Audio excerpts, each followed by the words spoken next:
శ్రీ గణేశాయ నమః. అందరికీ నమస్కారం అండి. ఈ వీడియోలో 2026 సంవత్సరంలో మార్చి నెలలో అంటే పాల్గొన మాసంలో సంకటహర చతుర్థి వ్రతం ఎప్పుడు వచ్చింది, ఈ నెల గణపతి నామం, పీఠం పేరు, పూజా సమయాలు, చంద్రోదయ సమయం అన్నీ కూడా క్లియర్ గా తెలుసుకుందాం. అందుకని వీడియోని ఎక్కడా కూడా స్కిప్ చేయకుండా చివరి వరకు చూడండి. మానవులకు ఉన్నటువంటి సమస్త కష్టాలు తొలగించే వ్రతమే సంకటహర చతుర్థి వ్రతం. మనకున్నటువంటి కష్టం కోరిక తీవ్రతను బట్టి ఈ వ్రతాన్ని 3, 5, 9, 11, 21 ఇలా ఇన్ని మాసాలు ఆచరిస్తానని సంకల్పం చెప్పుకుని వ్రతం ఆచరించాలి. పురాణాల ప్రకారం ఈ వ్రతాన్ని పౌర్ణమి తర్వాత వచ్చే కృష్ణపక్ష చవితి తిథి రోజు అయితే ఆచరించాలి. అది కూడా రాత్రి సమయానికి ఏ రోజైతే చవితి తిథి ఉంటుందో అప్పుడు ఈ వ్రతం చేయాలి. దీనిని బట్టి చూస్తే ఈ 2026 సంవత్సరంలో మార్చి నెలలో సంకటహార చతుర్థి వ్రతం ఎప్పుడు వచ్చింది అని అంటే స్వస్తి చాంద్రమాన శ్రీ విశ్వవసు నామ సంవత్సరం ఉత్తరాయణం శిశు ఋతువు పాల్గొన మాసం బహుళపక్షం చవితి తిథి ప్రారంభం 2026 మార్చి 6వ తేదీ శుక్రవారం సాయంత్రం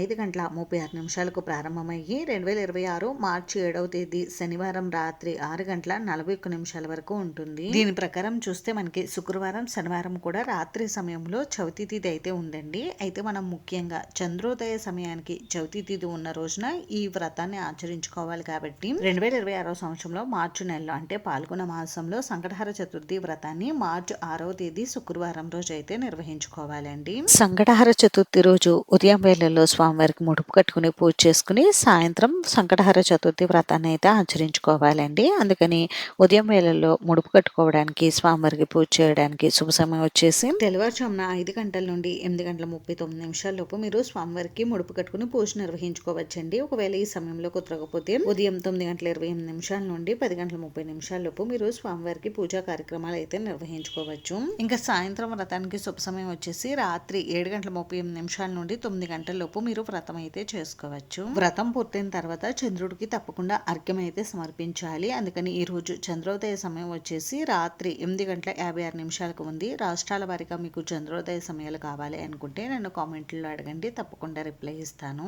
ఈ రోజు స్వామివారికి వ్రతం ఆచరించేటప్పుడు బాలచంద్ర మహాగణపతి అనే నామంతో స్వామివారిని పూజించాలి. అలాగే పీఠం ఏర్పాటు చేసేటప్పుడు ఆగమ పీఠం అనే పేరు చెప్పుకుని పీఠాన్ని ఏర్పాటు చేసుకోవాలి.